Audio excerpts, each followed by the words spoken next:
반갑습니다. 반갑습니다. 반갑습니다. 반가운 과학교실. 네. 39차시가 맞는지 모르겠어요. 아무리 봐도 37, 38차시를 못 찾았는데 그냥 네. 우리끼리의 39. 근데 39차시가 맞기는 하거든요. 생명과학에서는 그 빼고 하고 있어요. 그래서 아, 네네. 숫자 뺐어요 그냥. 네. 아무튼 끝차시입니다. 끝차시. 거의 끝차시. 와, 아쉽습니다. 시험 전까지 온라인으로는 39랑 40까지 아마 갈 것 같아요. 두 차시 남았죠, 그죠? 네. 근데 이번 수업에서 사실 저번 수업에 진도를 다 나갔어요. 아, 그래요? 그래요? 온라인 수업으로 전자기 유도까지 하기로 했거든요. 그래서 진도가 다 나갔는데 마침 그 자성체 부분에서 자성체 제가 수업하는 반에서 아직 자성체 안 다룬 반이 있어가지고 끝까지 안 나간 반이 있어서 그리고 또 다른 반 친구들도 들어서 나쁠 거 없다는 생각에 자성체 수업을 한번 해보겠습니다. 아, 네. 자석의 성질을 가진 물질? 시간이 자성체? 네. 시간이 40분부터 시작했네요. 자성체가 뭐냐면 물질의 자성을 이제 세 가지로 크게 나누거든요. 모르시니까 간단하게 설명해 드릴게요. 자성체는 이제 세 가지로 나뉩니다. 모든 물질들은 대부분 이 세 가지에 나뉘어져요. 강자성체, 상자성체, 반자성체인데 강자성체는 외부에서 이렇게 외부 자기장이 걸리면 마찬가지로 내부에서 외부 자기장이랑 같은 방향으로 자기장이 줄을 섭니다. 그러니까 물질 내부에 뭔가가 있어가지고 물질 내부에 있는 작은 자석들이 같이 주르륵 줄을 서는 거죠. 나침반이나 자석들처럼 외부 자기장에 끌려가는 방향으로 순응하는 방향으로 이렇게 줄을 섭니다. 근데 강자성체의 특징은 외부 자기장이 없어져도 유지가 돼요. 마치 교실에 앉아있는 학생들 야 앞에 봐 했을 때 앞에 쭉 보잖아요. 교수님 잠깐 없어져도 계속 유지가 되잖아요. 그런가요? 같은 반. 안 된 것 같아요. 운동장이랑 비교하면 운동장이랑 비교하면 네. 유지가 좀 되죠. 그러네요. 물론 흩어지긴 하죠. 조금씩. 네. 하지만 좀 유지가 됩니다. 꽤나 오랜 시간 동안. 네. 그런 이제 유지가 되는 구역이 있어요. 예, 착한 반 들어가시는구나. 네. 자기 구역이라는 이런 구역이 만들어져서 이 구역 안에서는 같은 방향을 봐요. 그래서 이렇게 서로 영향을 주고받는, 그래서 혼자만 휙 돌 수 없는 이런 구역이 생겨서 방향이 유지가 되는 겁니다. 일반적인 자석들은 다 강자성체예요. 철이라든지 니켈 이런 애들 잘 달라붙고 자석으로 막 문질러서 외부 자기장을 좀 가해주면 좀 약간의 자성을 띠게 돼요, 스스로. 상자성체는 강자성체처럼 외부 자기장에 순응하는 방향으로 줄을 서는데 약해. 좀 약해요. 막 센 자석을 갖다 대야 조금 달라붙을까 말까. 약한데 게다가 외부 자기장을 없애면 다시 없어집니다. 자기장이 안 달라붙어요. 그 바늘 같은 거 철로 된 거 막 문지르면 외부 자기장으로 막 가까이 되면 얘 스스로가 잠깐 동안이라도 자석이 되잖아요. 네. 유지가 되잖아요. 상자성체는 그렇지 않습니다. 여기 있는 미니 자석들이, 이 물질 내부에 있는 미니 자석들이 사방을 바라보는 방향으로 바로 흩어집니다. 외부에서 걸어줬을 때만 통일이 약간 돼서 이제 달라붙는 방향으로 따라옵니다. 뭐 액체 산소라든지 대부분의 기체는 아닙니다. 액체 산소, 액체 산소, 그다음에 알루미늄 이런 애들 상자성체입니다. 반자성체는 우리 주변에 보이는 방금 언급한 물질들 말고는 대부분 반자성체인데 뭐 유리, 물, 나무 이런 애들 다 반자성체입니다. 반자성체는 외부 자기장에 반하는 방향으로 아주 약한, 지금 화살표 보이시나요? 아주 약한, 엄청나게 약한, 진짜 너무 약한, 반대 방향인가요? 네, 반대 방향입니다. 자세히 보시면 반대 방향입니다. 네, 이게 반자성체입니다. 이게 지금 크로마키 제대로 되고 있나요? 제가 지금 칠판 위에 있는 거. 네, 제가 저 인터넷 인간인데 점점 현실로 나오고 있는 느낌인데요. 네, 그렇습니다. 저는 계속 수업하고 있을게요. 이 반자성체는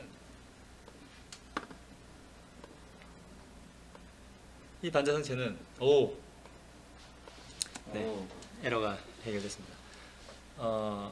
너무 약해가지고 엄청 센 네오디뮴 자석 같은 거 유리에 가까이 돼야 살짝 느껴질까 말까, 약간 예민한 사람들만 느낄 수 있는 그 정도 약한 힘이에요.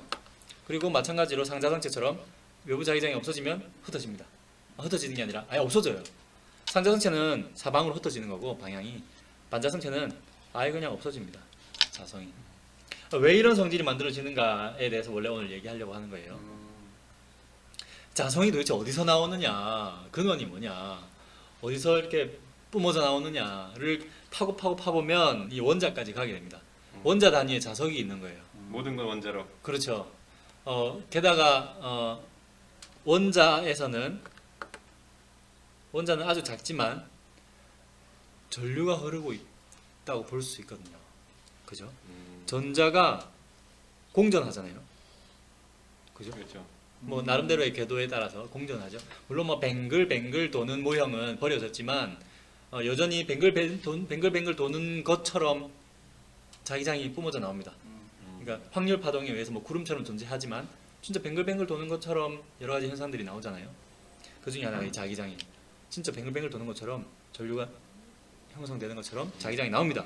그러니까 전류가 흐르면 그 주변에 전선 주변에 자기장이 그 생기는 원리처럼. 그렇죠. 앙페르 법칙 저희 예. 배웠죠. 그래서 전자가 이렇게 돌고 있으니까 그 그렇죠. 때문에 전자 움직임 때문에 그렇습니다. 자기장이 생긴다. 그렇습니다. 그 공전 때문에 하나 생기고 음. 또 자전 때문에도, 자전 스핀이라고 하는데 자전 때문에도 생깁니다. 이 두 가지 때문에 주로 생겨요. 그런데 글씨 크기가 많이 다르네요. 아 이거는 편집의 그 실수 때문이 그래요? 아니고요. 그렇죠. 그럴 줄 알았어요. 아닙니다. 자전이 훨씬 중요한 거. 이게 너무 말도 안 되게 커가지고 어. 힘이, 자기장 세기가 네. 전자의 스핀에 의한 게 너무 세요. 음. 그래서 물체가 자성을 띈다 하면 스핀에 의한 겁니다. 대부분. 옐로콤 오케이. 이렇게 이제 모형을 한번 보면서 설명해 드릴게요. 양성자가 있어요. 플러스를 띄는 거죠. 네. 얘는 거의 움직임이 없어요. 얘 때문에 자기장이 만들어질 수는 있겠지만 거의 이제 관측이 힘든 부분이라서 나중에 대학 가서 배우시고요. 이 전자가 일단 궤도 운동을 이렇게 돈다고 칩시다. 그럼 이제 전류는 이렇게 돈다고 생각하면 되겠죠. 반대 방향. 네. 아, 그러죠. 그죠? 네. 그리고 요 흰색 화살표가 있는데요. 요거는 전자의 스핀 방향, 자전 방향을 화살표로 이렇게 나타내기가 어려우니 그냥 긴 화살표로 이렇게 표시합니다. 회전한 축 방향으로 이제 꽂아 넣는 화살표인데 이게 이제 그냥 수학적인 약속이에요. 제가 지금 인터넷 세상에서 사라져가고 있네요. 지금 제가 네, 희미해지고 점점 이거- 유령이 되고 지금 계시는데. 디지털 풍화가 일어나고 있는 것 같은데요. 크로마키를 너무 세게 네. 했어. 요거 오른손 법칙 있죠? 전류 방향, 자기장 방향 이렇게 배웠잖아요. 이거. 네. 근데 이 스핀 방향에도 똑같이 적용됩니다. 회전하는 방향으로 이 축을 세워주면 돼요. 여기서도 전자가 이렇게 회전하고 있다면 화살표를 이렇게 그려주는 겁니다. 저쪽 방향으로 자기장이 발생한다. 굳이 뭐 윗방향, 아랫방향을 저희 마음대로 정한다면 이게 뭐 업스핀이 될 수도 있고 반대 방향이면 다운스핀이 될 수도 있는 거죠. 이렇게 업스핀, 다운스핀을 보통 나눕니다. 왜 레프트 스핀, 라이트 스핀은 없어요? 보통은 없어요. 왜냐면 이 스핀을 관측하려면 외부에서 자기장을 좀 걸어줘서 줄을 세워야 볼 수 있거든요. 줄을 세우면 위 또는 아래만 봐요. 그죠? 네, 그래요. 네, 그래서 네, 희한하게 그래요. 마치 그 팽이 돌리면 보통은 똑바로 서거나 뒤집혀서 돌거나 하잖아요. 네. 옆으로 도는 경우는 그냥 망가져 버리죠. 네. 그런 것처럼 얘들도 딱 도는 방향이 그래, 외부, 여기는 이 평면이가 아니라 3차원인데도 그렇죠. 뭐 팽이가 중력 방향 그렇죠. 또는 중력 반대 방향으로 도는 것처럼 이 스핀도 외부 자기장이랑 같은 그런 에너지적으로- 자기장이 이렇게 땅 같은 역할을 하는 그렇죠. 거군요. 자기장이 중력 역할을 합니다. 음. 네. 그래서 약간 비슷한 에너지적인 측면이 있어요. 그래서 어떻게 해서 원래 하려는 얘기가 근원이 뭐냐? 스핀이 훨씬 더 세다고 했잖아요, 자기장이. 네. 네. 근데 이 스핀에 의한 자기장이 안 보일 때가 있어요. 안 보일 때가. 언제 안 보이냐면 이렇게 업스핀이랑 다운스핀이 같이 다닐 때, 쌍으로 다닐 때. 그러니까 원자 안에 전자가 짝수 개가 있으면 업스핀, 다운스핀이 이제 짝을 이룰 수가 있겠죠. 완전히 쌍을 딱 제대로 잘 이루면 얘들은 다 상쇄가 되는 거예요. 자기장 방향이 마이너스가 이렇게 돌면 전류는 이렇게 도는 거니까 전류가 그러면 이쪽이 N극이겠네요, 그죠? 네. 네네. 그래서 이 짝을 이루면 어디가 S극이야 어디가 N극이야 헷갈리는 거예요. 멀리서 봐야 되니까. 음. 멀리서 보니까 어디가 N극인지 헷갈리는 거죠. 상쇄가 돼요. 그러면 이 전자스핀에 의한 자기장이 안 보여. 전자스핀에 의한 자기장은 엄청 센데 이게 안 보여. 안 보이면 어떻게 되냐면 그제서야 전자의 공전에 의한 자기장이 보입니다. 전자는 누구나 공전하니까 사실 이 공전에 의한 자기장 효과는 누구나 다 가지고 있는데 전자스핀에 가려져서 보통 안 보여요.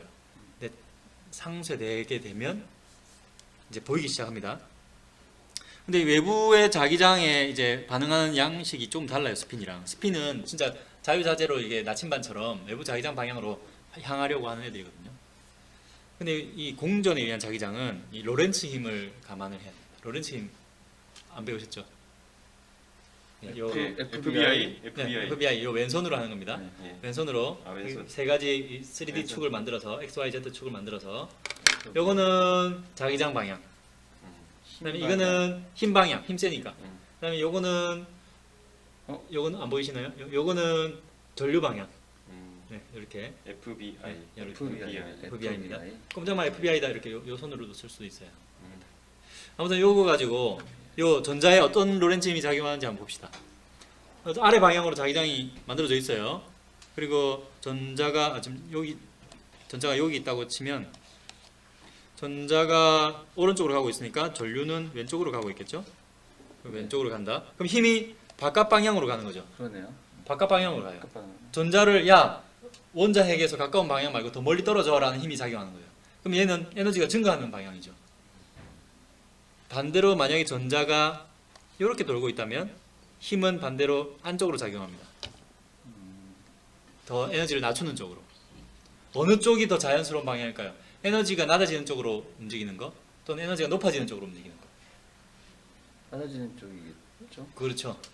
대부분의 자연현상은 공이 위에서 아래로 떨어지듯이 물이 미끄러져 내려가듯이 태양 주변으로 행성이 가까이 다가가듯이 에너지가 낮아지는 곳으로 가는 걸 더 자연스럽게 여겨요. 그게 더 자연스럽게 일어납니다. 그래서 이 전자는 이쪽으로 도는 것보다는 이쪽으로 도는 걸 더 선호하게 돼요. 이쪽으로 도는 방향으로 줄을 서게 됩니다. 근데 이쪽으로 도는 방향은 자기장을 어떻게 만드냐면 이쪽 위쪽이 N극이 되는 거예요. 그죠? 전류 방향이 이쪽이니까요. 네, 전류 방향이 이쪽이니까 방향. 네. 힘 방향. 그래서 자기장이 위쪽으로 나오는 거죠. 그 외부 자기장이 위에서 내려오는 위에 N극이 있는 거랑 마찬가지 자기장 방향이 내려오고 있는데 얘는 위쪽으로 N극을 만들어 버리는 거예요. 그러니까 반대되는 방향인 거죠. 서로 밀어내는 방향으로 자기장을 만들어냅니다. 그래서 이렇게 생각할 수 있어요. 왜 이렇게 밀어내는 방향으로 만들어지지? 이러면 에너지가 높아지는 이상한 부자연스러운 반응 아닌가? 근데 전자 입장에서 보면 원자핵에 가까이 다가가는 그런 에너지가 낮아지는 반응이다. 이렇게 생각하시면 되겠습니다. 그래서 이 반자성체는 전자 궤도 운동에 의한 반대 방향으로의 그 자성이 나타나는구나. 외부 자기장이 외부 자기장이 주어질 때 외부 자기장이 없어지면 당연히 또 사라지겠죠. 또 막 랜덤 방향 궤도로 돌아갈 거예요. 상자성체나 강자성체는 전자 스핀에 의한 자기장이 상쇄되지 않아 가지고 드러납니다. 전자 스핀에 의한 자기장이 약간 홀전자. 맞아요. 얘기하는 전자가 거죠. 혼자 다니는 홀수계가 있을 때 짝 찌었는데 남는 애들이 홀로 다니는 전자들이 많아지면 맞아요. 이런 전자 스핀에 의한 자기장이 세지죠. 그래서 이런 여러 방향으로의 그 전자 스핀에 의한 자기장들이 남아 있는데 외부에서 자기장을 걸어주면 얘들이 줄을 서니까 통일된 모습을 볼 수 있죠. 자기장이 통일돼서 쫙 나오는 거예요. 그게 잘 나타내는 게 강자성체. 그게 좀 잘 안 드러나는 게 상자성체인데 강자성체는 그렇게 쫙 줄을 잘 서는 이유가 뭐냐면 얘들은 주변 원자들이랑 영향을 잘 주고받아요. 마치 교실에 있는 애들처럼. 운동장에 있는 애들은 옆에서 누가 어느 방향을 보든 자기 놀 거 놀잖아요. 여러 방향을 보면서. 근데 교실에서는 책상 돌려서 뒤를 바라보기가 좀 쉽지 않아요. 뻘쭘하죠. 그런 게 이제 강자성체입니다. 애들은 잘 하는데. 근데 수능 끝난 고3은 그렇게 할 수 있죠. 그러네. 책상 배열 마음대로 하잖아요. 걔네들 교실에서도 네. 그 운동장이랑 똑같이 네, 행동하죠. 상자성체. 바로 그게 이 퀴리 온도라는 겁니다. 퀴리 온도. 강자성체는 보통 야 앞에 봐 하면 책상 앞에 보고 그냥 있어요. 근데 얘들이 뜨겁게 달궈주면 에너지가 많아지면 막 몸이 들썩들썩해가지고 앉아있기가 어려운 거예요. 그래서 얘들은 강자성체인데도 외부 자기장 안 걸어주면 막 자기 마음대로 막 돌아다니고. 음. 그러니까 그렇게 시작되는 온도를 퀴리 온도라고 합니다. 아. 누가 발견했을까요? 퀴리. 퀴리 누구? 마리 퀴리. 마리 퀴리 아닙니다. 아 피에르 퀴리구나. 피에르 퀴리가 퀴리. 아, 마리 피에르 퀴리 남편. 네, 마리아 퀴리 남편. 남편 퀴리 남편이에요. 피에르 퀴리 남편이래. 아, 퀴리 부인은 퀴리 부인이고 퀴리 남편은 퀴리 남편이 아니고 피에르 퀴리야. 그러게요. 아, 그러네. 마리 퀴리는 이름을 잃어버렸어요. 맞아. 그죠? 그러니까 좀 이상했어. 그 퀴리 부인만 다른 사람은 이름 다 말해주는데 퀴리 부인만 퀴리 부인이니까. 부인이래. 어. 퀴리의 부인인 거잖아. 어. 야 이거 누가 발견해서 야 김진사 댁 뭐 이렇게 하는 거잖아. 김진사 아니고 김진사 댁 뭐 이런 김사 거잖아. 댁뭐 자기 네. 자기 그러네. 좀 이상해요. 마리 퀴리입니다. 마리퀴리라고 풀네임을 불러주는 네. 쪽으로 앞으로. 풀네임은 또 거기 중간에 천여대 성 집어넣는 사람 있어. 예. 아. 마리아 스코드 스파카 퀴리 뭐 이런 식으로 불러주는 사람 있어. 실제 그 이름인가요? 아그 폴란드어라서 제가 매우 어렵습니다. 아, 네. 아, 네. 어려운 폴란드 예, 고향이 폴란드라서. 어려운 측면이 있습니다. 아무튼 이제 강자성체는 자기 구역을 형성합니다. 자기 구역, 이 교실이라고 보면 돼요. 한 방향을 주로 보는 교실. 다른 교실이랑은 같은 방향 볼 필요 없잖아요. 눈치 안 보잖아요, 학생들이. 네. 그런 것처럼 자기 구역 안에서는 자기 눈치를 보는데 다른 구역이랑은 별개로 다녀요. 이 구역을 최대한 같은 방향을 보는 구역을 넓혀야 센 자석이 됩니다. 구역들이 막 흩어지면 작은 교실로 쪼개지면 소모임으로 쪼개지면 이제 약한 자석이 되는 거죠. 그러니까 자석 같은 거 많이 쓰는데 이렇게 사 보면은 이렇게 굉장히 약한 실망스러운 자석들이 있어. 맞아요. 냉장고에서 제대로 안 붙어. 맞아요. 예. 그 자석 자기장 좀 세게 좀 유지하려면 어떻게 해야 되느냐 하면 막 같은 자석 다른 것끼리 붙여놓거나 냉장고에 붙여놓거나 하라잖아요. 네. 그래서 이렇게 당겨주는 애들이 옆에 있어야 원자들이 열에 의해서 다른 곳을 바라보려는 걸 좀 줄일 수 있어요. 또 뜨거운 곳에 놔두면 안 되죠. 막 들썩들썩해서 퀴리 온도까지는 아니더라도 좀 그래서 조금 영향이 좀 있겠죠. 흩어지는 걸 촉진할 수 있죠. 그 네오디뮴이 상당히 그러면은 그렇죠. 자기 자기 구역이 구역이 넓은. 넓게 잘 형성되어 있는 거죠. 통일이 잘 되어 있는 거죠. 그래서 이런 강한 자기장을 띠고 자기장 방향을 기억하는 특성 때문에 정보를 기억할 때 예를 들면 뭐 하드디스크에 강자성체를 입혀서 자기장 방향을 위 아래 위 아래 위 아래 이렇게 해가지고 1010을 표현한다든지 이렇게 사용합니다. 오늘 과제는요. 하드디스크는 강자성체가 자기장 방향을 기억하는 성질을 이용하여 정보를 기록한다. O일까 X일까? 방금 말했던 것 같은데. 20초 전으로 돌려보세요. 네, 그래요. 20초 전으로 돌려보세요. 근데 강사성체가 생각보다 많지는 않.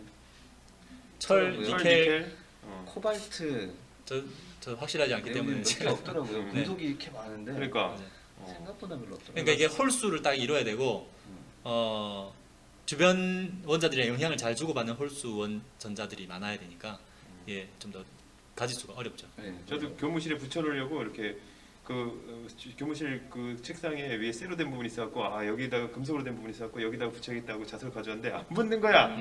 그게 맞아요. 철이 아니었던 거야. 네, 맞아요. 심지어는 금속인데 밀어내는 애들도 있어요. 음. 구리 같은 애들은 반자성체라서 그러니까 구리도 생각보다 안 붙잖아요. 그러니까 보통은 구리 당연히 붙겠지라고 생각하는데 맞아요. 붙게 생겨가지고 안 붙는 애들이 그런 애들이랑 알루미늄도 알루미늄일 거야 아마. 알루미늄이 가벼우니까 많이 쓰잖아. 근데 알루미늄은 살짝 당겨져요. 상자성체입니다.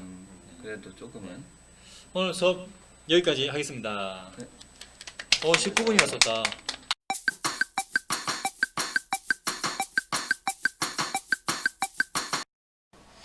됐어. 반갑습니다.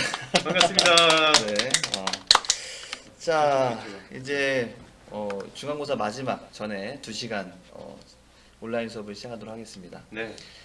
그동안 이제 화학에서는 뭐 오프라인 동안 많은 걸 배웠거든요. 그래서 선생님들이 약간 살짝은 조금 따라오기 쉽지 전혀 않을 수도 모르겠네. 있는데 한번 해보도록 하겠습니다. 네. 앞에 잘 맛있는 쉽게 해주세요. 알겠습니다. 쉽게 하겠습니다. 근데 어렵진 않아요. 어렵지 않습니다. 저보고 좀 몇 개 해주세요 할 뻔했어요. 이 매운 떡볶이 요즘 뭐 떡볶이라고 해서 엄청 엽떡이요? 매운 떡볶이도 있죠. 엽떡이요? 엽떡입니다. 네. 뒷광고. 네. 이 엽떡 같은 매운 떡볶이 먹을 때 보통 이 우유를 주잖아요. 그 쿨피스 안 주고요? 쿨피스 주기도 하고 우유 네. 주기도 하고. 네. 맛있겠다. 이제 왜 물보다 우유가 그래도 먹으면 왜 매운맛이 좀 덜해지느냐. 아, 이거를 그렇습니까? 이유를 알 수 있는 오늘 수업이거든요. 뭐 실용적이네요. 결론부터 말하자면 이제 극성과 무극성이다 라는 음. 쪽으로. 그래서 이 고추기름 낼 때 기름으로 내잖아요. 아 그러네. 기름에 매운맛이 좀 녹아 캡사이신, 들어가거든요. 예, 캡사이신. 그러니까 물보다는 기름에 좀 더 잘 녹아요. 캡사이신은 이 캡사이신이? 매운맛이. 예. 어. 그래서 이 매운맛의 캡사이신을 쓸어내려면 입에서 뭔가 기름, 지방 같은 게 기름이 있어야 되는 있어야 거죠. 돼요. 지방 같은 게 있어야 되는 거죠. 물로는 잘 안 시켜 내려가요. 아 그러면 예를 들면 뭐 고추를 물로 끓이는 것보다 기름으로 끓이는 게. 더 맵겠죠. 아. 그래서 이 물보다 우유가 좀 더 매운맛을 없애는데 좀 효과가 있습니다. 이 기름과 물 차이, 극성과 무극성 그러니까 차이거든요. 맞아 물에다 고추 넣고 끓여도 매운맛이 나오긴 나오는데 고추 기름처럼 이게 빨갛게 막 엄청 맵게 나오진 않아. 그렇죠, 맞습니다. 그러네요. 그 차이가 있네. 네. 이게 안 나오는 거 아니지만 잘 나오는 게 또. 예, 맞습니다. 뭐 물론 물에도 아주 안 녹는 건 아니에요. 근데 음. 이제 차이가 이제 있다라는 거죠. 그럼 기름을 마시는 게 제일 좋나요? 그러니까 참기름 딱 마시면 최고겠네. 그래 고소함까지. 그래 보시죠 한번. 그거 한번 알아서 한번 지방 폭탄이 해보시고요. 들어오니까 네. 그게 자, 그래서 이제 오늘 배울 거는 이제 다이어트에 안 극성, 좋네요. 무극성인데 다이어트에 안 좋아서. 다이어트는 안 좋네요. 네, 지방이니까. 우리 힘이죠. 이거 많이 아마 원준 선생 같은 경우는 아주 익숙한 화면일 겁니다. 조금 작게 해야 되겠네요. 이제 이거를 자, 힘은 서로 이걸 합성한다고 하죠. 합할 수가 있습니다. 벡터라고 해서 힘과 방향이 있는 존재하는 애잖아요. 이걸 괜히 하는 게 아니고요. 이렇게 우리 어떻게 합성하는 거지? 이거 합성할 때?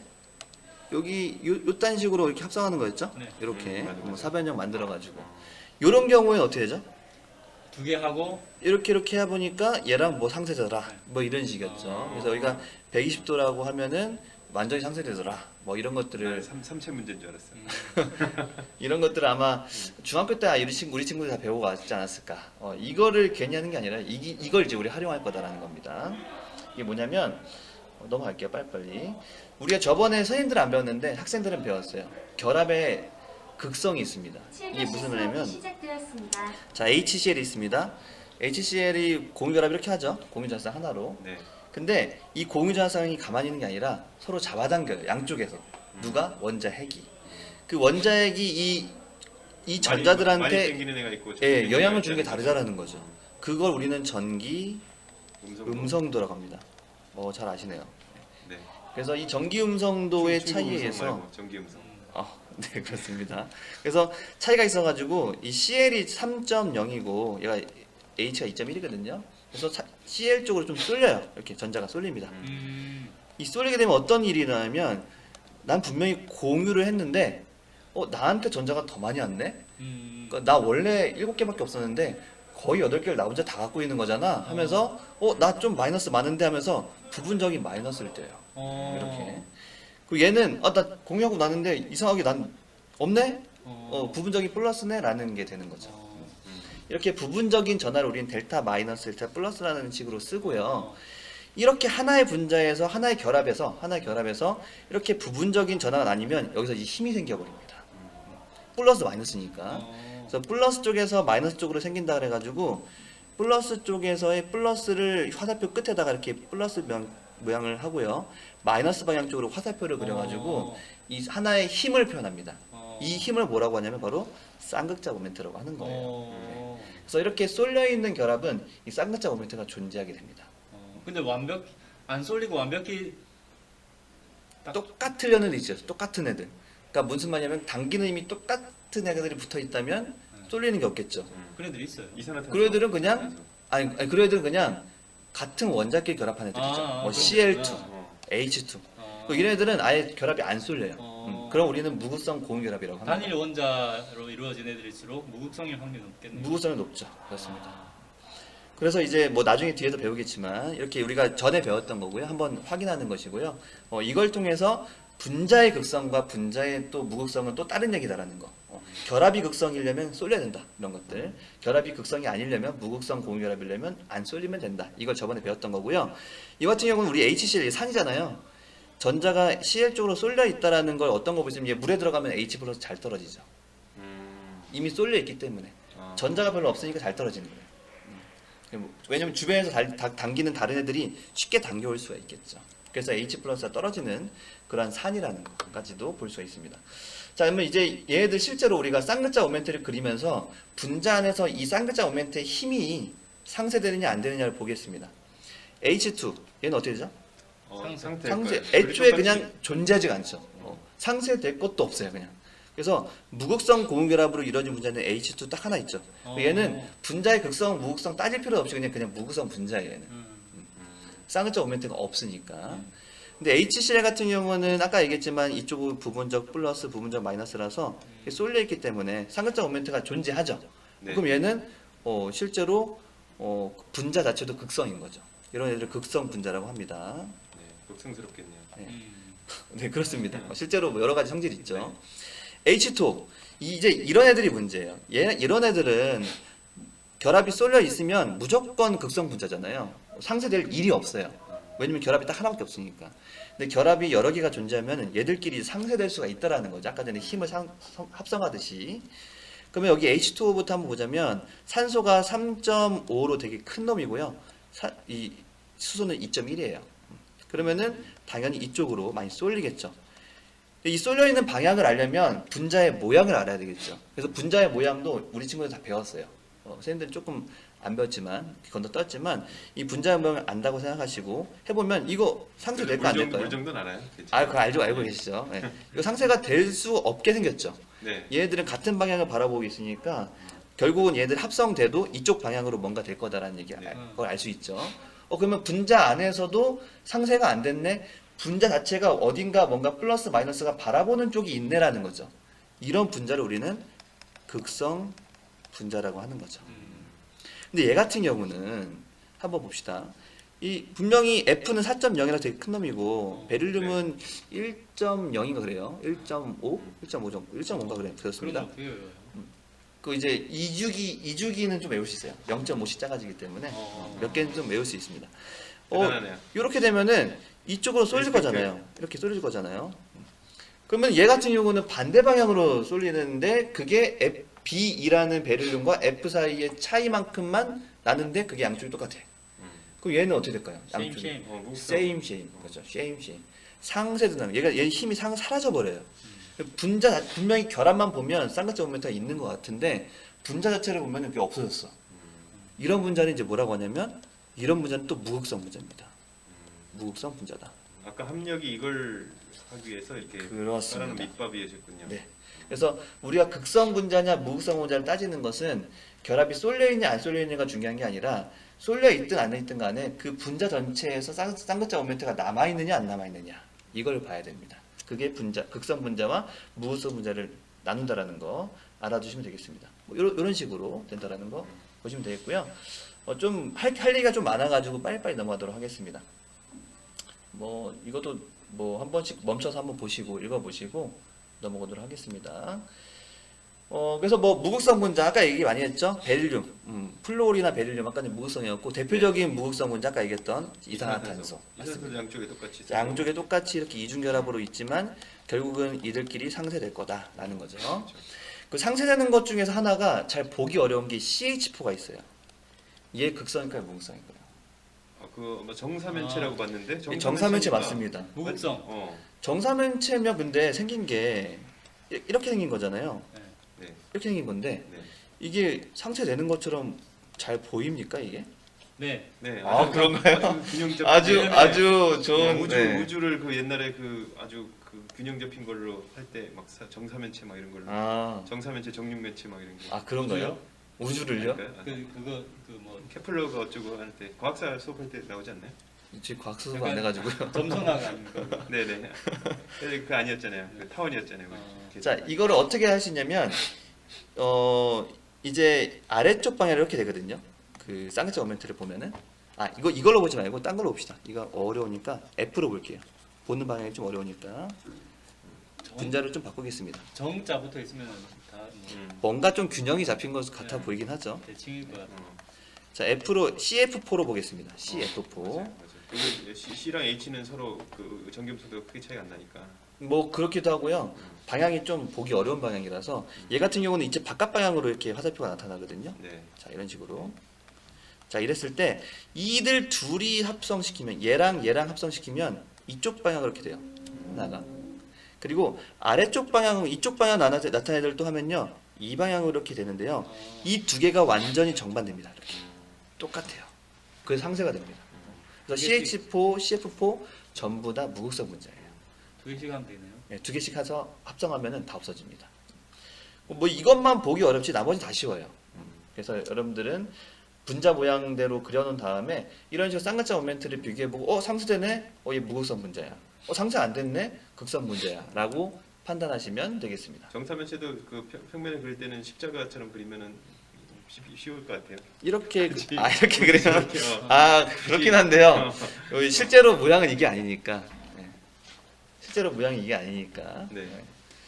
자, 뭐 평면 삼각형 아까 전에 봤던 거죠. 요거 BCL3 얘 이렇게 120도로 돼 있거든요. 얘는 평면이네. 평면에서도 평면 도형이네요. 얘는 평면 도형이라서 보기 좀 편하긴 한데 또 이게 생각보다는 머릿속으로는 잘 상상이 안 되거든요. 그렇지만 이것도까지 얘기하는 것처럼 이렇게 상쇄돼 합성하면 이렇게 되고 상쇄된다라는 거 알아두시면 되겠습니다. NH3는 상쇄될 수가 없죠. 얘는 그렇죠, 지금 그렇죠. 요 딱으로 돼 있는데 그렇죠. 이쪽 방향으로 다 같은 방향 쪽 보이니까 상쇄될 수가 없어요. 이런 식으로 여러분들이 연습하면 됩니다. 이런 것들. 얘는 극성일까 무극성일까요? 그 하나가 다르니까 힘이 다를 것 같아요. 뭔가 다르겠죠. 균형이 무너졌을 것 같아요. 맞습니다. 균형이 무너졌습니다. 그러니까. 근데 아까 전에 선생님이 이렇게 그리면 편하는 거 아니냐라고 얘기했잖아요. 네. 그럼 문제는 뭐냐면 자 얘는 극성일까요 무극성일까요? 아하, 그렇게 그리니까 무극성처럼 보이는데. 그렇죠. 무극성처럼 정사면체로 보이죠. 그리면은 극성입니다. 실제로는 극성이죠. 네. 근데 이렇게 그려놓으면은 뭔가 아닌 것 같잖아요. 네. 예, 실제로는 얘가 이렇게 돼 있다는 거. 이렇게 돼 있으니까 얘 쌍꺼풀 모멘트 보면은 이쪽이면 이렇게 오. 같은 방향으로 보거든요. 이렇게 어떻게 보면은 아, 그래서 얘 같은 경우는 상쇄가 안 돼 버리죠. 음, 그래서 극성이구나라는 거, 극성 분자구나라는 거 알 수가 있습니다. 자, 이거 이제 문제는 뭐냐면 이 극성 분자, 무극성 분자의 성질은 뭐냐? 차이점 뭐냐 도대체 왜 이렇게 나눈 거냐 아는 건데요. 첫 번째 차이가 뭐냐면 무극성 분자는 분자 안에 분자 자체가 뭔가 플러스 마이너스의 힘을 가지고 있는 게 없어요. 근데 극성 분자는 있잖아요. 그래서 실제로 극성 분자는 대전체를 갖다 대면 끌려옵니다. 그렇죠. 우리 물 예를 들어서 한번 실험을 해볼 건데 여기 그럼 잘 보이나 모르겠네요. 제가 들고 있을까요? 그쪽에서 한번 보여주시는 게 나을 것 같아요. 네. 이게 잘 안 보이니까 네. 자, 이쪽에서 한번 보여주시면 자, 대전체를 갖다 대면 물이 끌려간다고요? 네 그렇습니다. 이렇게 하면 되겠네. 자,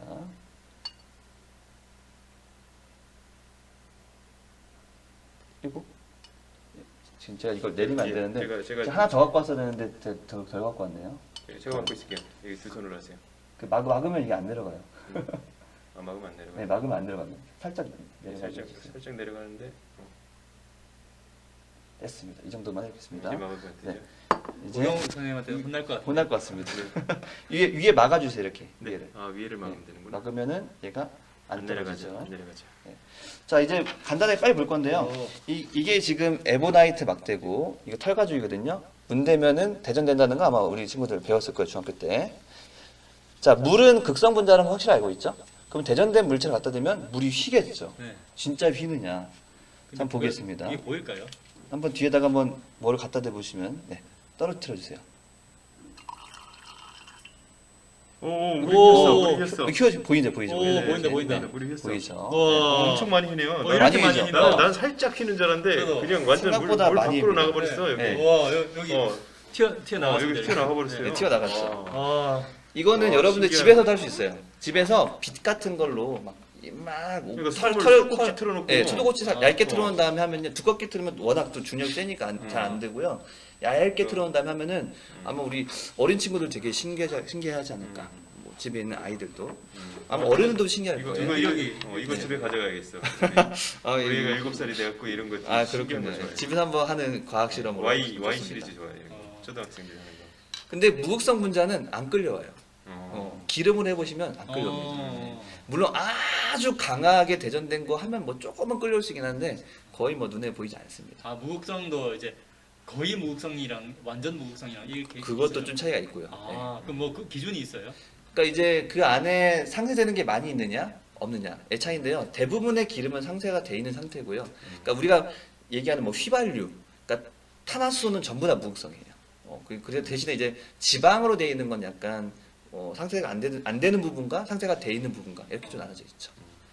그래서 어쨌든 한번 그러니까 해보시면 가지가 되십니다. 많으니까 끝에 이렇게 다른 게 막 달려 있고 엄한 게 붙어 있어서. 네, 맞습니다. 지방 같은 경우는 탄소 사슬이 되게 긴데 탄소 사슬 쪽은 거의 무극성이 대부분이고요. 그리고 분자가 크면은 또 이게 이 전자가 출렁거려 갖고 이렇게 일시적으로 또 극성을 띈다 그러더라고요. 맞습니다. 어. 전자골이 많으면 주변에 영향을 잘 받아요. 어. 전자 구름이 크니까. 그래서 막 이렇게 저기 메테인 같은 경우는 이제 거의 그런 거 영향 안 받는데 막 엄청 길다란 사슬 갖고 있으면 지방산 같은 경우는 이제 엄청 기니까 네. 그 아마 영향 좀 받을 좀 더 큰 걸로 영향을 주면 뭐 좀 더 끌려올 수 있긴 하겠는데 거의 잘 안 보입니다. 웬만하면 물 같은 경우랑은 전혀 그래서 달라요. 나일론 같은 게 잘 끌려오나요?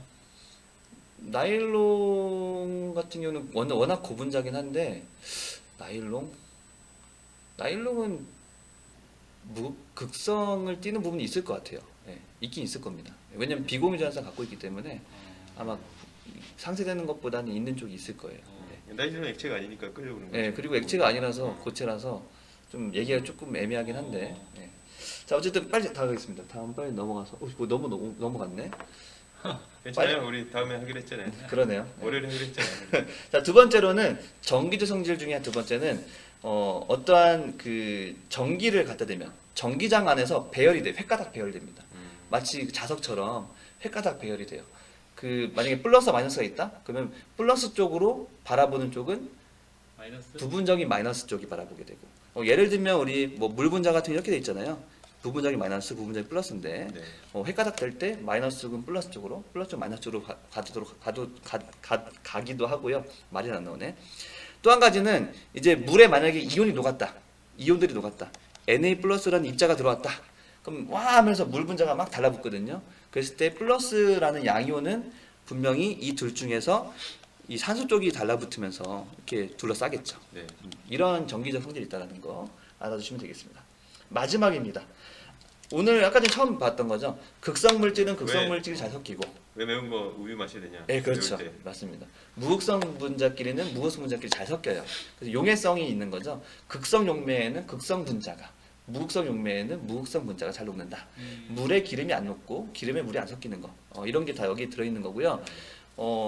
이온가란 물질은 아주 극성이 극대화된 거죠. 아예 완전히 이동해 버려 가지고 양이온과 음이온 된 건데 그놈들 당연히 안 녹죠, 기름에는. 그래서 우리가 참기름장 같은 거 참기름에다가 소금 넣으면 안 녹잖아요. 그냥 그대로 있는 걸 그냥 소금 찍어 먹는 거잖아요, 같이. 그게 바로 여기서 볼 수 있는 것들이죠. 네. 자, 이 정도고요. 마지막으로 분자량이 비슷할 때 분자 간의 힘이 달라져요. 왜냐면 분자 안에 이미 플러스 마이너스가 웬만큼 있는 애들이랑 아무것도 없는 애들이랑 당연히 당기는 힘이 달라지겠죠. 그러니까 중력으로만 서로 만류인력이라고 그래, 중력이라고 그래. 하여튼 중력으로만 끌어당기느냐, 아니면 거기다 플러스 전기적인 힘까지 있느냐. 네, 근데 이제 중력으로만 끓는다는 것은 말이 안 되고 워낙 가볍기 네. 때문에 무극성 분자들도 서로 인력이 있긴 있어요. 왜냐 아까 말씀하신 것처럼 약간 지들끼리 가까이 가다 보면 구름이 좀 쏠리니까 흔들리니까. 순간적으로 약간 플러스 마이너스가 생기긴 해요. 그래서 약간의 그 인력이 생겨가지고 얘네도 액체가 되기도 하고 고체가 되기도 하는 건데 그건 이제 워낙 힘이 좀 약하고 그거에 비해서는 얘가 훨씬 세다는 거죠. 극성 분자들이. 극성 분자. 예. 그래서 극성 분자 끓는 점은 분자랑 비슷하다는 가정하에 훨씬 극성 분자가 무극성보다는 더 끓는 크다. 다시 말하면 분자 간의 힘이 되게 클 거다. 인력이 되게 클 거다라는 서로 안 거. 놓으려고 하는 거네요. 네, 그렇죠. 여기까지가 이제 극성 분자, 무극성 분자에 대한 얘기고요. 좀 길어졌는데 실험하느라고. 괜찮습니다. 네. 재밌었습니다. 여기까지가 3단원은 끝이거든요. 우리 친구들 문제 많이 풀어보시고 다음 시간에는 마지막으로 뭐 심화 학습 같은 거 몇 가지 더 얘기할 것들 뭐 더 얘기해 주겠습니다. 여기까지 하겠습니다. 수고하셨습니다.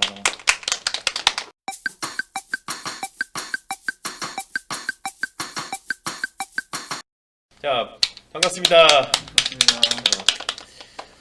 지금 계신 곳은 어디입니까? 예. 지금 여기는 저도 모르겠습니다. 근데 요거 찾느라고 이 동물하고 식물하고 같이 나온 그림을 찾느라고 아주 이 풍경 그림은 멋진 풍경 그림 사진은 많은데 이 동물이 좀 나와줘야 되거든요. 풍경에 보통 생태계니까 예. 사람이 동물 아닙니까? 사람 있나요? 사람 없는데. 거기 계시잖아요 지금. 지금 최상위 포식자로 지금 그렇죠. 계시는데요. 예, 말고기는 안 먹습니다. 네. 예, 어쨌든 자, 이 단원이 바뀌었습니다.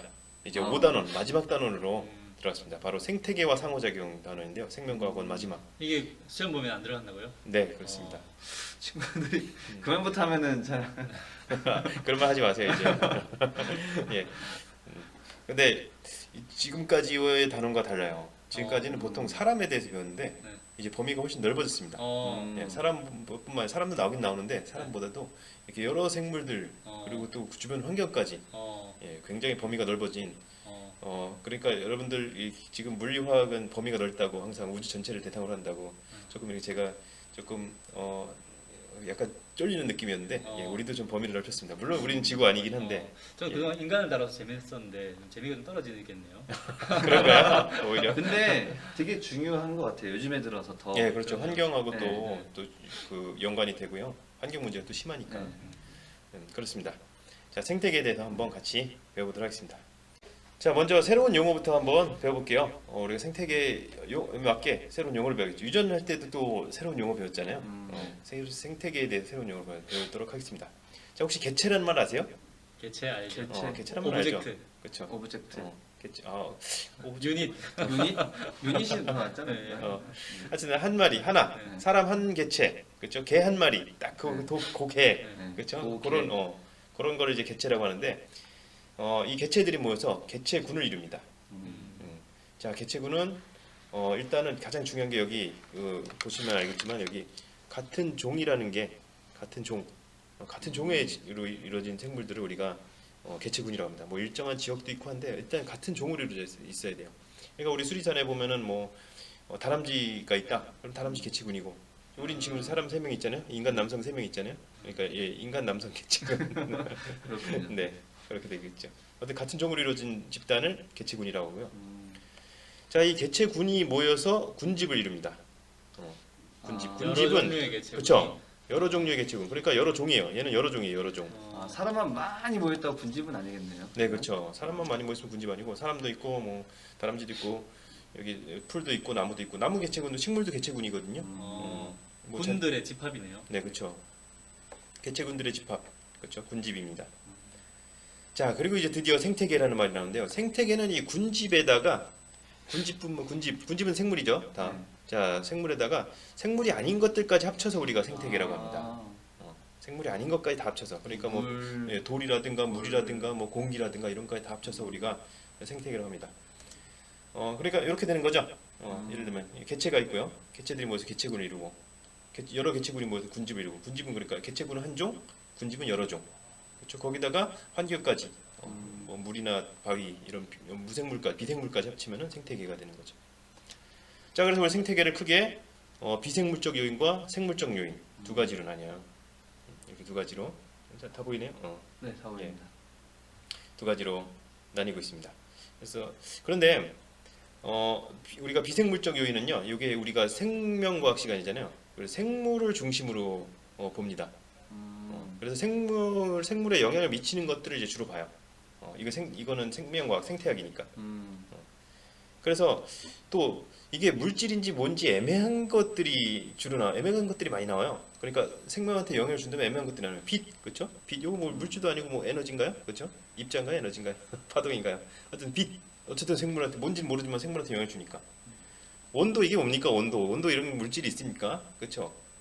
요거 그냥 물질이라고 하긴 좀. 예, 물질도 아니고 요소도 아니고 뭐 이거 뭐 분자의 운동 상태를 뭐 측정한 건 값인가요? 네. 근데 에너지 쪽으로 봐야겠죠. 예, 열 에너지 정도. 네. 그런데 이걸 또 이제 우리가 환경을 봐요. 생태계에서는 이걸 요소로 봐요. 보통 딴 데서는 뭐 지구학에서 뭐 기권, 직권, 수권 이렇게 나누는데 온도권 뭐 이런 건 없잖아요. 그렇죠? 그렇죠. 그래서 그렇지만 비생물적 요인으로 봐요. 생태계에서는 이 생물이 중심이니까 생물이 중심이에요. 생물을 중심으로 보는 거니까. 그렇죠? 그리고 물, 뭐 토양, 공기 이런 건 실제 하는 거죠. 그렇죠? 그 공기도 뭐 이산화탄소 이런 게 아니라 그냥 공기예요. 다 합쳐서. 네, 그냥 합쳐서. 어차피 뭐 생물한테는 다 합쳐서 영향을 주니까요. 그렇죠. 자, 그리고 이제 생물적 요인을 보는데 생물적 요인은 우리가 또 여러 생물들이 막 살고 있어요. 뭐 이렇게 다람쥐, 토끼, 뭐 나무, 풀, 곰팡이, 뭐 그렇지 버섯 이런 것들이 쫙 숲에 보면은 우리 옆에 숲에 보면은 그런 것들이 다 모여 살아요. 그렇죠? 자, 그런 것들을 우리가 크게 생태적 지위라는 걸로 좀 나눠봅니다. 그런데 이 생태적 지위라는 것을 좀 크게 나눴을 때 가장 크게 생태적 지위로 나누는 게 우리가 초등학교 때 많이 배웠어요. 초등학교 때 다들 배웠어요. 바로 생산자, 소비자, 분해자 이렇게 나눠서 봅니다. 또 이게 세계가 또 엄밀히 나뉘진 않아요. 그렇죠. 보통 생산자는 어떤 거요? 생산자는 이제 광합성을 해서 그 영양분을 직접 만드는 애들, 영양분을 생산하니까 생산자, 주로 식물이 되겠죠. 네. 주로 육상 생태계는 주로 식물이 되겠고, 자 소비자는 주로 뭐겠어요? 여기 그렇죠. 뭔가를 먹어야 하는 애들, 자기가 스스로 생산하지 못하고 먹어야 하는 애들, 살아있는 거 먹는 애들, 주로 동물이죠. 그렇죠. 분해자는 주로 어떤 애들이요? 뭔가 그 사체나 배설물을 분해해서 거기서 에너지를 얻는 애들. 그러니까 뭔가 직접 살아있는 걸 먹는 게 아니라 사체나 배설물 같은 좀 그 유기물이 떠다니는 부유물 섭식자라고 표현하기도 하는데 떠다니는 거 그냥 주위에 넓어진 거 그런 거 먹는 애들, 주워 먹는 애들. 그런 걸 우리가 분해자라고 합니다. 주로 이제 미생물이죠. 유상생물 주로 미생물을 말하는데 근데 이거 되게 애매해요. 초등학교에서 제일 초등학생들이 제일 고민하는 게 바로 이런 거예요. 뭐 지렁이가 분해자인지 소비자인지 그러네. 이런 거 고민해요. 벌레들, 사체 먹는 벌레들 뭐 이런 그렇죠. 거. 그러네요. 심지어는 크게 독수리, 대머리 독수리 이런 거. 아프리카 사바나에 대머리 독수리 사체 먹잖아요. 새똥구리. 그러니까. 사체 먹잖아요. 동물인데 분명히 걔도 동물인데 사는 거 보면은 거의 뭐 분해자예요. 그러네요. 분해자가 저는 균이라고만 생각했는데 그렇지 않네요. 그렇지 않아요. 예. 그 분명히 이제 사는 거는 지렁이 같은 애들 사는 거는 이제 분해자에 더 가깝습니다. 생산하는 동물들도 있잖아요. 그렇죠. 엽록체를 가진 그렇죠. 매우 드문데 뭐가 있죠? 벌레인데 엽록체를 가지게 돼가지고. 그렇죠. 뭐 연구에 하면 뭐 민달팽이 종류가 네. 식물을 먹고 거기 있는 엽록소를 소화시켜 없애는 게 아니라 그냥 자기 세포에 받아들여 갖고 광합성 하는 애가 있다. 뭐 이렇게 그런 종이 있다더라. 뭐 이런 얘기가 있더라고요. 그런 논문을 봤습니다. 어떤 학생이 그런 거 인간이 직접 광합성을 하는 거에 관심이 있었어 갖고 녹색 인간이 만들어지는 건가요? 그런가요? 편하긴 하겠다. 뿌리가 생기지 않을까요? 네. 편하긴 할 텐데. 대신에 불 끄고 자고 있으면 에너지 소모가 많아지겠네요. 네. 자, 어쨌든 그런 애매한데 네. 원래 근데 그런 고민하지 마세요. 고등학생은 그런 고민할 필요 없어요. 초등학생은 그런 고민하는데 고등학생은 그런 거 고민하지 않아도 돼요. 왜냐면 원래 애매한 겁니다. 원래 애매한 거예요. 원래 그 소비자도 1차 소비자, 2차 소비자 막 이런 거 있잖아요. 네. 사람도 밥을 먹을 때 1차 소비자고 고기 먹을 때 2차 소비자잖아요. 그렇죠. 그러니까 이게 원래 애매한 겁니다. 왔다 갔다 하는 거예요. 또 이게 분해자 역할을 했다가 또 가다가 중간에 살아있는 거 먹으면 또 소비자 됐다가 이렇게 되는 거죠. 그렇죠. 너무 고민하지 마시고 대강 나눈 거다 이런 거는. 원래 생물이란 건 예외가 더 많은 학문이잖아요. 그렇죠?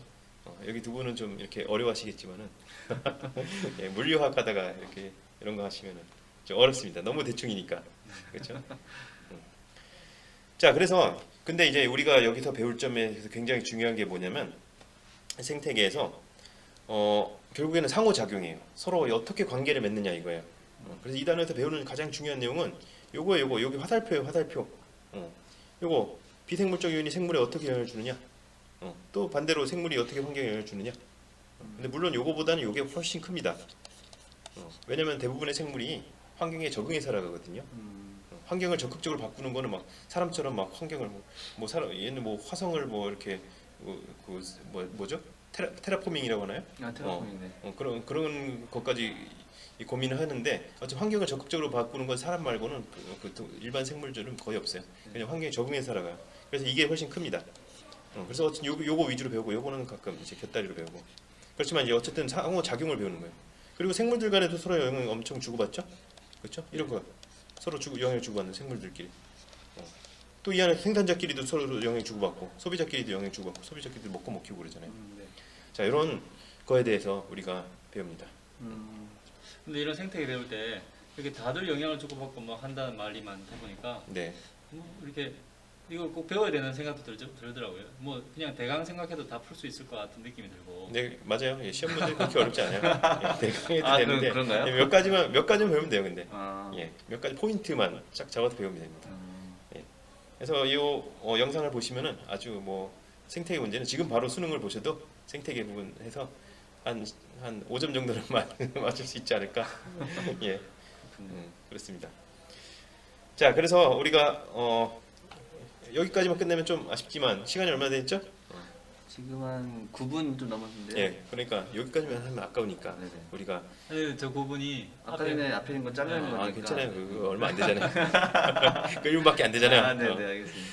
예. 그래서 조금 이제 배우도록 하죠. 우리부터 먼저 생태계에서 생태계 전체에 대해 배웠으니까 요거는 나중에 배우고요. 요거 생물들끼리 영향을 주고받는 거, 요건 좀 나중에 배우고요. 아, 자, 요거에 대해서 한번 이 환경이 네네. 비생물적 요인, 즉 환경이 생물한테 어떤 영향을 주는지 그런 것들을 한번 몇 가지만 알아보도록 하겠습니다. 네. 자, 처음으로 이제 빛의 세기에 대해서 알아보도록 할게요. 빛의 세기가 어떤 영향을 미치는가? 자, 빛의 세기가 세면 뭐가 좋을까요? 식물들이 광합성을 그렇죠. 잘하겠죠. 그렇죠. 빛이 세면 잘해요. 네. 왜냐면 빛하고 뭐 이산화탄소는 물이 필요하잖아요. 네네. 그렇죠. 그래서 광합성을 잘합니다. 자, 광합성을 잘해서 이제 식물이 빛이 세질수록 가로축이 요 그래프가 나옵니다. 오랜만에 그래프가 나요. 근데 뭐 별로 어렵진 않아요. 그렇죠. 자, 이 가로축이 빛의 색이고요. 세로축이 광합성량인데요. 이 광합성량을 측정하기가 어려우니까 얘가 식물이 광합성 얼마나 하는지 측정이 어려우니까 광합성할 때 이산화탄소를 흡수하거나 산소를 방출하거든요. 그래서 그걸 측정을 합니다. 그걸 측정을 해요. 그래서 이산화탄소를 얼마나 흡수하는가. 이산화탄소를 많이 흡수하면은 광합성을 많이 하는 거죠. 예, 네. 그거는 이제 우리가 센서로 측정할 수가 있으니까 네, 네. 그걸로 측정합니다. 왜냐면 광합성 얼마나 하는지 이거 보려면 막 식물 갈아 넣으면 다음 빛의 세기를 바꿨을 때 조건이 달라지잖아요. 그렇죠.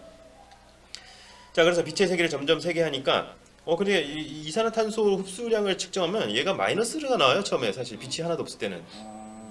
왜냐면은 식물이 빛이 없을 때는 호흡을 하거든요. 그렇죠. 알고 계시죠, 여러분들? 예. 그래서 호흡을 하기 때문에 이게 마이너스에서 시작하는 거예요. 마이너스를 해서 시작하다가 이 빛을 세면 점점 광합성하니까 광합성이 점점 많아지면서 호흡하는 것보다 호흡해서 내놓는 CO2보다 이 광합성하는 소모하는 이산화탄소가 좀 많아지기 시작해요. 점점 많아지다가 이게 딱 그 호흡해서 소모시키는 거랑 광합성에서 만드는 거랑 호흡해서 만드는 거랑 광합성에 소모시키는 거 거꾸로 말했죠. 광합성에 소모시키는 거랑 딱 똑같아지는 지점이 생깁니다. 그 지점을 우리가 보상점이군요. 그렇죠, 보상점이라고 합니다. 이걸 넘으면 보상을 받고 이걸 넘지 못하면 내가 보상 못 받는다 이거죠. 사람 기준이네요. 그러니까 O2를 받는 거니까. 아니요, 그 식물 기준이죠. 식물이 식물이 영양분을 받잖아요. 생산하는. 예, 영양분을 네, 생산하죠. 네. 광합성하면 영양분을 그렇군요. 생산하죠. 아. 이거보다 작으면은 호흡해서 소모하는 게 더 큰 거고, 살 빠지는 그렇죠. 이거 보상점보다 더 세면은 높으면은 광합성에서 얻는 게 더 많은 거죠. 영양분을 영양분을 저장할 수 있는 그렇죠. 거죠. 호흡하면 영양분을 분해하는 네, 거고, 그렇죠. 광합성하면 영양분을 만드는 거니까. 그러네요. 그러니까 여러분들 집에서 이렇게 여러분들 월급 받는데 월급 받아서 쓰는 게 더 많다 그러면은 보상점보다 낮은 거고, 그러니까 소비량이 딱 그 보상점인 거예요. 소비량보다 버는 돈이 많다 그러면 이제 저축을 할 수가 있잖아요. 그렇죠. 그런 게 되는 거죠. 그러니까 이게 버는 것보다 쓰는 게 많으면은 이게 식물이 못 자란다 이거죠. 그렇죠. 그거보다는 빛이 세야 됩니다. 자, 근데 빛이 세기가 세다고 무한정 그 광합성을 할 수 있는 건 아니에요. 빛의 세기가 세져도 무한정 할 수 있는 거 아니에요. 왜냐면은 식물이 그 엽록체로 광합성하는데 엽록체에서 일할 수 있는 게 한계가 있잖아요. 그렇죠. 네. 그래서 이게 점점 증가하다가 이게 증가량이 멈추게 됩니다. 여기 보시면 멈추게 되죠. 네. 그렇죠. 그래서 멈추는 그 가장 약한 빛의 세기. 그러니까 요 광합성량이 일정해지는 가장 약한 빛의 세기를 우리가 광포화점이라고 합니다. 이 광포화점보다 강한 빛을 쐬도 이제 더 이상 광합성을 못하는 거예요. 자, 근데 여기서 또 이제 하나 중요한 게 이 식물이 두 가지 전략을 써요. 어떤 거냐면은 여기 양지식물이랑 음지식물이라고 나는데 여기 써 있는데 잘 안 보이는데 양력, 음력. 예, 양력, 음력 여기 뒤에 보이는데요. 요거보다는 그냥 요거 그래프만 뒤에 보세요. 있구나. 예, 그래프만 보시면 됩니다. 네. 여기 있잖아요. 양지식물, 음지식물. 네, 네. 그렇죠. 양지식물과 음지식물 두 가지 전략이 있습니다. 어떤 거냐? 하나는 이제 요게 그러니까 보상점이 낮아서 보상점이 낮으면 좋죠. 그렇죠. 왜냐면은 쓰는 게 적으니까. 그렇죠. 쓰는 게 적으니까 요게 조금만 그 빛의 세계 조금만 있어도 내가 이제 보상을 받는 거예요. 쌓이는 거야. 그렇죠. 대신 이 광포화점이 낮습니다. 광포화점이 낮아요. 근데 보상점이 높으면은 광포화점이 높아져요. 이게 왜 그러냐면은 광합성하는 게 잎에서 광합성하는데 광합성하는 세포가 많아지면은 이 세포를 유지하는 데 쓰는 비용도 많아져요. 그렇죠? 세포를 유지하려면 그 세포가 호흡을 해야 되니까 세포들이 다 호흡해서 에너지를 만들어야 되니까 그렇죠. 그래서 광합성 그 광합성은 세포가 많으면은 그러니까 공장이 크면은 어때요? 공장이 크면은 공장의 생산량이 많죠. 그렇죠. 대신 직원들 월급도 많이 나가죠. 그러네요. 그렇죠. 공장이 작으면 생산량은 적죠. 근데 직원들 월급은 조금 나가죠. 직원이 적으니까. 자, 근데 이제 호황기 때는 어때요? 막 물건이 막 잘 팔릴 때는. 그럼 공장이 크면 클수록 좋아요. 물건이 만드는 대로 팔리니까. 그렇죠? 직원들 월급 주고도 남는 게 훨씬 더 많잖아요. 자, 그런데 불황기가 닥치면 어떻습니까? 불황기가 닥치면은 물건 안 팔리는데 직원들 월급은 계속 나가죠. 그렇죠? 구조조정해야죠. 예. 그러니까 그럴 때는 작은 공장이 유리하죠. 그러네요. 예, 그렇습니다. 음지식물은 이 공장이 작은 거예요. 작은 공장이에요. 세포 수가 적어. 그래서 비용이 적게 나가. 그래서 보상점이 작아요. 비용이 적게 나가니까. 그러니까 여기가 마이너스가 적잖아요. 그렇죠. 여기가 호흡량이 빛이 0일 때 요 광합성이 그 이산화탄소를 방출하는데 마이너스가 나오는 거는 흡수하는 게 마이너스면 이산화탄소를 방출한다잖아요. 네. 요게 이제 호흡량이라 그래요. 호흡량. 네. 식물은 호흡량이 일정해요. 왜냐면 동물은 이렇게 막 뛸 때, 운동할 때 호흡이 막 빨라졌다 느려졌다 하는데 호흡이 많아졌다 느려졌다 하는데 식물은 운동 안 하잖아요. 그렇죠? 온도에 따라서 좀 변하긴 하는데 온도가 일정하다 보는 거죠. 이건 실험적인 상황이니까. 그렇죠? 그래서 식물은 호흡량이 일정해요. 그래서 요 보상점